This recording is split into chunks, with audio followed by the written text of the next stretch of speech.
សួស្តីប្រិយមិត្តទាំងអស់គ្នាស្វាគមន៍សាជាថ្មីមកកាន់ការសម្រាយសាច់រឿង anime របស់មានជាបន្តទៀតហើយទីនេះដែរយើងនៅបន្តសាច់រឿងរបស់យើងនៅក្នុងភាគបន្តផងដែរសង្ឃឹមថាអ្នកទាំងអស់គ្នាចូលចិត្តការសម្រាយសាច់រឿងនេះនិងចូលចិត្ត like subscribe និងដាក់សញ្ញាកណ្ដឹងឲ្យមានម្នាក់មួយហើយកុំឲ្យខាតពេលវេលាយូរយើងទៅតាមដានសាច់រឿងរបស់យើងទាំងអស់គ្នាក្រោយមកក្រៃត្រឡប់ទៅបន្ទប់របស់គាត់វិញជាកន្លែងដែលលីស្រាប់តែអោបគាត់ដោយប្រាប់គាត់ថានាងមកទីនេះព្រោះតែនាងចង់ជួបគាត់ប៉ុន្តែគ្រីស្រាប់តែមកដល់ដូច្នេះក្រៃក៏លាក់លីសនៅពីក្រោមភួយរបស់គាត់ហើយគ្រីប្រាប់គាត់ឲ្យទទួលខុសត្រូវចំពោះគ្រាប់ធនជាតិដែលនាងបានញ៉ាំគាត់ប្រាប់នាងកុំឲ្យបារម្ភព្រោះវេទមន្តរបស់នាងនឹងវិលមកធម្មតាវិញបន្ទាប់ពីនាងគេងប៉ុន្តែនាងប្រាប់គាត់ថាមានអ្វីមួយនៅពីក្រោយគាត់ធ្វើពុតជានាងបានឃើញសត្វមួយប្រភេទដែលមានតែមនុស្សដែលមានចិត្តបរិសុទ្ធប៉ុណ្ណោះដែលអាចមើលឃើញហើយលីសក៏គេចខ្លួនតាមបង្អួចខណៈដែលក្រៃប្រាប់គ្រីថានាងបានឃើញខ្មោចខេឆាចាកានិងថេមបានចូលមកក្នុងបន្ទប់របស់ពួកគេដូច្នេះគ្រីក៏ប្រាប់ពួកគេថានាងបានឃើញមនុស្សគួរឲ្យសង្ស័យម្នាក់លោតចេញតាមបង្អួចហើយនាងគិតថាវាមិនមែនជាខ្មោចទេប៉ុន្តែថេមប្រាប់នាងថាខ្មោចមានពិតមែនហើយក្រៃរីករាយដែលពួកគេកំពុងតែលេងតាមសាច់រឿងរបស់គាត់នាងគិតថាពួកគេឈួតហើយក៏សម្រេចចិត្តចាកចេញប៉ុន្តែក្រៃប្រាប់ខេឆាចាកាហើយនិងថេមថាពួកគេសហការគ្នាបានល្អដូច្នេះពួកគេគឺជាមិត្តនឹងគ្នាហើយក្រៃផឹកតែជាមួយគ្រប់គ្នាហើយគាត់ប្រាប់អាត្រាចអំពីពេលដែលក្រុមចៅបារ៉ែលបានក្លាយទៅជាកង្កែបប៉ុន្តែគាត់បញ្ជាក់ថាពួកគេទាំងអស់គ្នាបានត្រឡប់ទៅសភាពធម្មតាវិញហើយបន្ទាប់ពីហេតុការណ៍នោះអត្រាចគិតថាក្រៃជាអ្នកធ្វើរឿងនោះហើយគាត់ក៏ប្រាប់ក្រៃឲ្យបង្ហាញវេទមន្តនោះទៅគ្រប់គ្នាដូច្នេះក្រៃក៏ធ្វើពុតជាប្រែคล้ายគ្រីស្ទទៅជាកង្កែបប៉ុន្តែវាពិតជាដំណើរការដូច្នេះគាត់គិតថាគាត់បានដាស់សមត្ថភាពវេទមន្តរបស់គាត់ហើយគាត់ដឹងថាមនុស្សគ្រប់គ្នាលើកលែងតែខេឆាចាកានិងថេមបានប្រែคล้ายទៅជាកង្កែបគាត់នឹកឃើញពីរបៀបប្រែคล้ายពួកគេឲ្យត្រឡប់ទៅធម្មតាវិញប៉ុន្តែគ្រីស្រែកនៅពេលដែលគាត់សម្លាប់នាងហើយនាងក៏សួរគាត់ថាតើគាត់បានគិតអ្វីគ្រីសុំទោសចំពោះការសម្លាប់អត្រាចនិងព្រះនាងម៉ារីណាដើម្បីបញ្ច្រាស់វេទមន្តនោះប៉ុន្តែអត្រាចបញ្យល់ថាវាមិនអីទេព្រោះគាត់បានបញ្ជាឲ្យក្រៃប្រើវេទមន្តរបស់គាត់បន្ទាប់ពីនោះគ្រីខឹងព្រោះក្រៃបានប្រែคล้ายនាងទៅជាកង្កែបដូច្នេះគាត់ក៏សុំប្រែคล้ายទឹករបស់នាងទៅជាទឹកក្រូចដើម្បីជាការសុំទោសប៉ុន្តែលូសៀប្រាប់គាត់ឲ្យឈប់សន្យារឿងដែលមិនអាចទៅរួចហើយគាត់ឆ្ងល់ថាតើគាត់អាចឮសំឡេងរបស់លូសៀបានដោយរបៀបណាបន្ទាប់ពីគ្រីចេញពីបន្ទប់ខេឆាចាកាហើយនិងថេមក៏បានមករកក្រៃហើយពួកគេសួរគាត់ថាតើគាត់កំពុងគិតអ្វីព្រោះពួកគេមានអាការទៅហើយនៅពេលដែលគាត់បានប្រែក្លាយមនុស្សគ្រប់គ្នាទៅជាកង្កែបប៉ុន្តែគាត់មិនដឹងថាពួកគេកំពុងនិយាយពីអ្វីទេហើយគាត់គិតថាពួកគេចង់មានន័យថាវាកាន់តែងាយស្រួលក្នុងការការពារអត្រាចខណៈពេលដែលអត្រាចនៅជាកង្កែបដូច្នេះគាត់ក៏ប្រាប់ពួកគេថាវាមិនមែនជាគំនិតល្អទេគាត់និយាយថាពួកគេនឹងហោះហើរឆាប់នេះដូច្នេះថេមគិតថាក្រៃចង់សម្លាប់អត្រាចដោយមិនបន្សល់ទុកផុសតាងដូច្នេះថេមក៏និយាយថាពួកគេនឹងដោះស្រាយរឿងគ្រប់យ៉ាងនៅពេលវេលាត្រឹមត្រូវក្រុមរបស់ពួកគេបានទៅដល់កំពង់ផែមួយជាកន្លែងដែលពួកគេឃើញសំពៅហោះទំនើបមួយឈ្មោះថា Black Star ហើយថេមនិយាយថាវាមិនអាចត្រួតទេក្នុងការបាញ់ទម្លាក់វាពីខាងក្រៅក្រៃប្រាប់ហ្វ្រង់ថាគាត់ត្រូវការពេល3ថ្ងៃដើម្បីរៀបចំព្រោះគាត់ចង់រៀនជិះខាផេតហើយហ្វ្រង់បញ្ជាក់ថាពួកគេមិនអាចពន្យាពេលការធ្វើដំណើររបស់ពួកគេបានទេប៉ុន្តែអត្រាចប្រាប់គាត់ថាពួកគេត្រូវការសម្រាកពី3ថ្ងៃព្រោះម៉ារីណាហត់នឿយដូច្នេះហ្វ្រង់ដឹងថាពួកគេមិនមានជំនឿឡើយស៊ីត្រីប្រើគីលៀមដើម្បីស្ដាប់អ្វីដែលកំពុងកើតឡើងហើយនាងប្រាប់មិត្តរបស់នាងថាការធ្វើដំណើរត្រូវបានពន្យាពេលដូច្នេះដល់ពេលត្រូវរៀបចំហើយយើងឃើញក្រៃកំពុងប្រយុទ្ធជាមួយនឹងខាផេតហើយគ្រីសបញ្ជាក់ថាខាផេតមិនអនុញ្ញាតឲ្យមនុស្សជិះវាទេប៉ុន្តែក្រៃបញ្ញាចិត្តធ្វើជាម្ចាស់របស់វាគាត់ប្រាប់នាងឲ្យបញ្ចូលធម៌ពលវត្ថុបុរាណរបស់គាត់ដើម្បីឲ្យគាត់អាចបន្តប្រយុទ្ធបានប៉ុន្តែគាត់នៅតែមានការលំបាកយកឈ្នះលើខាផេតហើយគ្រីសក៏អស់កម្លាំងដូច្នេះក្រៃក៏ប្រាប់ខេឆាចាកាឲ្យចូលជំនួសគ្រីសប៉ុន្តែខេឆាចាកាគិតតែសម្លឹងមើលក្រៃដូច្នេះក្រៃដឹងថាខេឆាចាកាមិនអាចយល់ពីគាត់បានទេមិត្តរបស់ក្រៃបានមកដល់ដោយខ្លាញ់ខ្លួនធ្វើជាខ្មោចហើយក្រៃអរគុណពួកគេដែលមកទីនេះប៉ុន្តែស៊ីត្រីបានធ្លាក់នៅពីលើគ្រីសហើយនាងក៏បានសន្លប់បាត់ស្មារតីក្រៃប្រាប់លូស៊ីឲ្យបញ្ចូលធម៌ពលវត្ថុបុរាណរបស់គាត់ប៉ុន្តែខេឆាចាកាមិនយល់ពីអ្វីដែលកំពុងកើតឡើងទេដូច្នេះគាត់ក៏សម្រេចចិត្តចាកចេញក្រៃសាច់ហៅគាត់ប៉ុន្តែគាត់មិនបានឆ្លើយតបដូច្នេះក្រៃក៏គិតថាខេឆាចាកាប្រហែលជាមិនយល់ភាសារបស់គាត់ទេក្រៃគិតថាគាត់ត្រូវរៀនពីរបៀបទំនាក់ទំនងជាមួយខេឆាចាកាហើយគាត់ក៏នឹកឃើញពីគំនិតមួយដូច្នេះគាត់ក៏ប្រាប់មិត្តរបស់គាត់អំពីវានៅពេលយប់គ្រីសភ្ញាក់ឡើងនៅក្នុងបន្ទប់របស់នាងហើយក្រៃប្រាប់នាងថានាងបានសន្លប់ព្រោះនាងអស់ធម៌ពលវេទមន្តប៉ុន្តែនាងសួរគាត់អំពីខ្មោចទាំងនោះហើយបញ្ជាក់ថានាងបានឃើញស៊ីត្រីនៅខាងក្នុងខ្មោចមួយដូច្នេះក្រៃក៏ប្រាប់នាងថានាងគ្រាន់តែយល់សប្តិប៉ុណ្ណោះនាងមិនជួយគាត់ទេហើយនាងសួរថាតើគាត់កំពុងធ្វើអ្វីប៉ុន្តែថេមស្រាប់តែចូលមកហើយគាត់គិតថាពួកគេកំពុងតែមានពេលវេលាស្និទ្ធស្នាលនឹងគ្នាដូច្នេះគាត់ក៏សុំទោសចំពោះការរំខានពួកគេហើយគ្រីសព្យាយាមបញ្យល់ថាវាមិនមែនដូចអ្វីដែលថេមគិតនោះទេប៉ុន្តែថេមគ្រាន់តែប្រាប់ពួកគេឲ្យចាក់សោផងនៅពេលក្រោយគ្រីសរត់តាមថេមដើម្បីជំរះការយល់ច្រឡំប៉ុន្តែក្រៃគិតថាថេមពិតជាអស្ចារ្យព្រោះថេមតែងតែគាំទ្រគាត់3ថ្ងៃក្រោយមកក្រៃដឹងថាស៊ីត្រីបានរៀបចំគ្រប់យ៉ាងរួចហើយប៉ុន្តែហ្វ្រង់សួរគាត់ថាហេតុអ្វីបានជាគាត់យកសម្ភារៈមកបន្ថែមទៀតព្រោះពួកគេមានគ្រប់យ៉ាងដែលត្រូវការរួចទៅហើយ ក្រៃបញ្យោថាពួកគេប្រហែលជាត្រូវការច្រើនជាងនេះប្រសិនបើមានអ្វីមួយខុសប្រក្រតីប៉ុន្តែហ្វ្រង់ខឹងហើយប្រាប់ក្រៃថាសំពៅហោះ Black Star នឹងមិនដែលធ្លាក់ឡើយលីសនិងទីណូមកដល់ហើយពួកគេបានឲ្យរបស់របរដែលគាត់ត្រូវការទៅគាត់ដូច្នេះគាត់ក៏ប្រាប់គ្រប់គ្នាថាគាត់ត្រៀមខ្លួនរួចរាល់ហើយសំពៅហោះ Black Star ហោះឡើងហើយគ្រីសសួរក្រៃអំពីដំបងរបស់គាត់ដូច្នេះក្រៃក៏បង្ហាញថាវាជាវត្ថុបុរាណដែលអាចបកប្រែគ្រប់ភាសាទាំងអស់នៅក្នុងពិភពលោកគាត់ប្រើវាដើម្បីនិយាយជាមួយខេឆាចាកាប៉ុន្តែខេឆាចាកាស្រាប់តែថយក្រោយដូច្នេះក្រៃក៏បកគលដំបងនោះទៅឲ្យគ្រីសដោយគិតថាវាគ្មានប្រយោជន៍ទេព្រោះវាមិនអាចបកប្រែពាក្យរបស់ខេឆាចាកាបានភ្លាមនោះមេឃក៏ចាប់ផ្ដើមភ្លៀងប៉ុន្តែគ្រីសឆ្ងល់ថាហេតុអ្វីបានជាខាផេតមានដៃគូដូច្នេះក្រៃបញ្យល់ថាគាត់បានសុំឲ្យខ្មោចរៀបចំវាព្រោះវាអាចនឹងជួយជួសជុលអារម្មណ៍របស់ខាផេតបានពួកគេបានឃើញខ្មោចតោងជាប់ខ្លែងមួយហើយគ្រីសគិតថាពួកគេគួរចាប់អារម្មណ៍ប៉ុន្តែភ្លាមនោះពួកគេស្រាប់តែត្រូវរន្ទះបាញ់ដូច្នេះនាងឆ្ងល់ថាតើពួកគេនឹងកើតអីឬអត់ថែមគិតថាគ្រប់យ៉ាងកំពុងដំណើរការទៅតាមផែនការរបស់ក្រៃហើយគាត់និយាយថាពួកគេនឹងឆ្លងផុតព្យុះក្នុងពេលឆាប់នេះដូច្នេះវាជិតដល់ពេលត្រូវធ្វើសកម្មភាពហើយហ្វ្រង់បញ្ជាក់ថាពួកគេអាចរួចផុតពីព្យុះបានប៉ុន្តែគាត់ឆ្ងល់ថាហេតុអ្វីបានជាពួកគេនៅតែជាប់នៅក្នុងពពកខ្មៅហើយ Fox ស្រាប់តែបង្ហាញខ្លួននៅពីក្រោយអាត្រាចបានដកដាវរបស់គាត់ចេញដើម្បីការពារខ្លួនហើយពួកទាហានបានឡោមព័ទ្ធ Fox ខណៈដែលក្រៃប្រាប់ឃីលៀមឲ្យជួយពួកគេប៉ុន្តែភ្លាមនោះឃីលៀមស្រាប់តែលុតជង្គង់ថែមនឹងខេឆាចាកាមកដល់ហើយពួកទាហានស្រាប់តែចាប់ផ្ដើមមានអារម្មណ៍ចម្លែកខណៈដែលគ្រីសដឹងថាពួកគេកំពុងស្ថិតនៅក្រោមឥទ្ធិពលវេទមន្តមួយថែមនិយាយថាអ្វីៗបានដំណើរការទៅតាមផែនការរបស់ក្រៃហើយគាត់ក៏រំលឹកអំពី Fox ប៉ុន្តែគ្រីសឆ្ងល់ថាតើមានរឿងអ្វីកើតឡើងដូច្នេះថែមក៏ដឹងថាគ្រីសមិនទាន់បានចូលខាងពួកគេនៅឡើយទេគាត់ប្រាប់នាងឲ្យនៅឆ្ងាយបើនាងមិនចង់មានរបួសហើយមនុស្សគ្រប់គ្នាមិនចង់ជឿថាក្រៃជាជនក្បត់នោះទេប៉ុន្តែក្រៃបញ្ជាក់ថាគាត់មិនមែនជាសមាជិករបស់ក្រុម Fox ទេថែមគិតថាក្រៃកំពុងលេងសើចប៉ុន្តែទីបំផុតក្រៃក៏ដឹងថាក្រុម Fox មិនមែនជាអ្វីដែលគាត់កំពុងតែគិតនោះទេហើយ Fox គឺជាក្រុមមួយដែលកំពុងព្យាយាមធ្វើឃាតអាត្រាចដូច្នេះគាត់ឆ្ងល់ថាតើគាត់ត្រូវដោះស្រាយស្ថានភាពនេះដោយរបៀបណាគាត់ប្រាប់ពួកគេថាគាត់មិនអាចធ្វើជាកញ្ជ្រោងបានទេព្រោះគាត់គឺជាមនុស្សដូច្នេះថែមក៏សួរថាតើក្រៃដឹងពាក្យសម្ងាត់របស់ពួកគេបានដោយរបៀបណាប៉ុន្តែក្រៃមិនដឹងថាថែមកំពុងនិយាយពីអ្វីទេ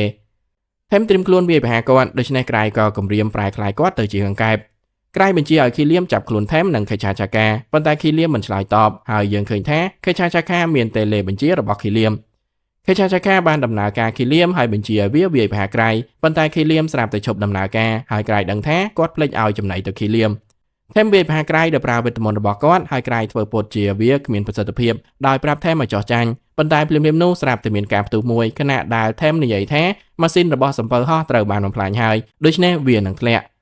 ក្រៃគិតថាវាជាសំណាងដែលគាត់បានវឹកហាត់ហោះហើរជាមួយនឹងខាផេតហើយគ្រីសព្យាយាមប្រយុទ្ធដោយប្រើដំបងរបស់នាងប៉ុន្តែវាស្រាប់តែស្រូបយកវេទមន្តរបស់នាងខណៈដែលក្រៃបញ្យល់ថាវាសម្រាប់តែការបកប្រែភាសាប៉ុណ្ណោះហើយថែមត្រៀមបំផ្លាញពួកគេដោយប្រើវេទមន្តរបស់គាត់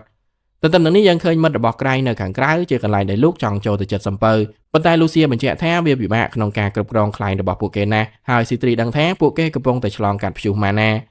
វេទមន្តរបស់ថែមមិនដំណើរការព្រោះព្យុះម៉ាណាកំពុងតែជ្រៀតជ្រែកវេទមន្តរបស់គាត់ហើយគាត់គិតថាវាជាល្បិចមួយទៀតរបស់ក្រៃប្រាប់ថែមឲ្យចោះចាញ់ហើយខេឆាចាកាស្នើពួកគេដកថយហើយរងចាំឲ្យព្យុះទៅផុតសិនហើយឲ្យនាគដែលគាត់បានកោះហៅមកដល់គ្រីសចង់ដេញតាមពួកគេប៉ុន្តែក្រៃនិយាយថាអន្តរភាពរបស់ពួកគេគឺធ្វើឲ្យប្រកាសថាមនុស្សគ្រប់គ្នាមានសុវត្ថិភាព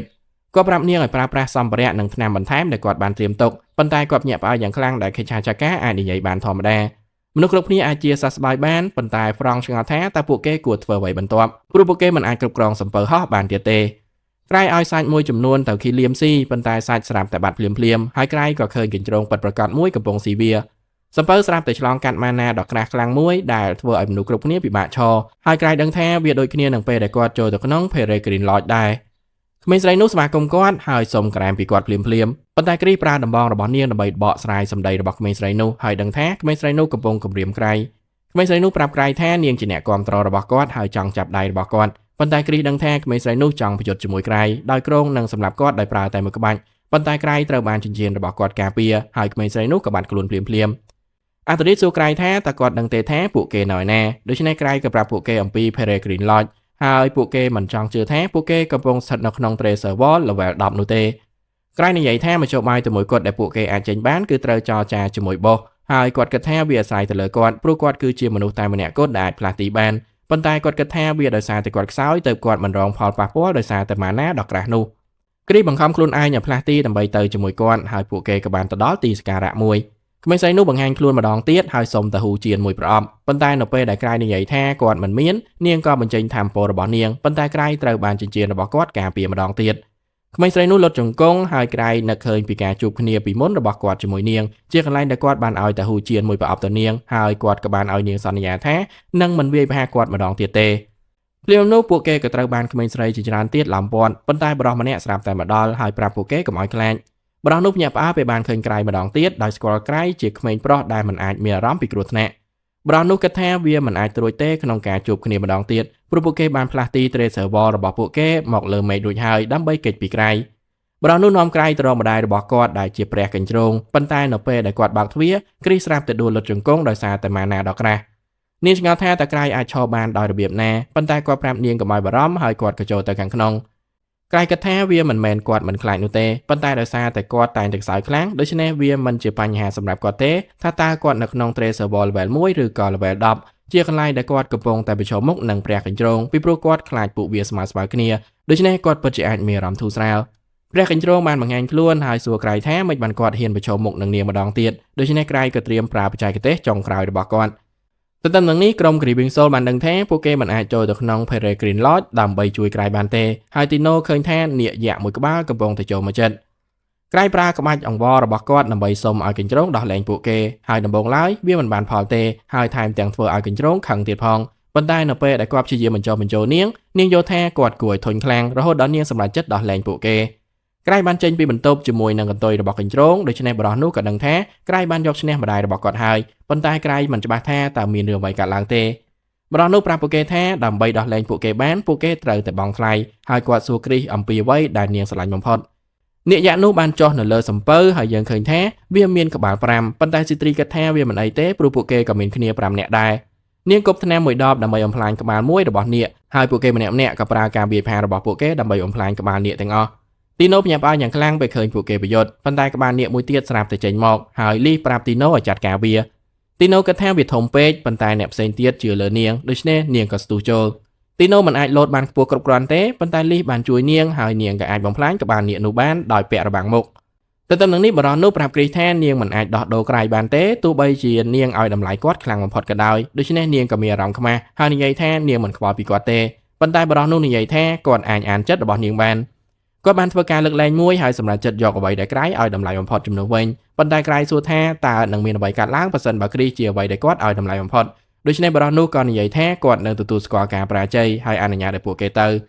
ៅក្រៃគិតថាគ្រីសគឺជារបស់សំខាន់បំផុតសម្រាប់គាត់នៅក្នុងស្ថានភាពរបស់ពួកគេប៉ុន្តែបន្ទាប់ពីបរិសនោះអានចិត្តរបស់ក្រៃគាត់បានឃើញថាខាផេតគឺជារបស់ដែលក្រៃឲ្យតម្លៃបំផុតហើយគ្រីសមានការភ្ញាក់ផ្អើលពេលឮរឿងនេះ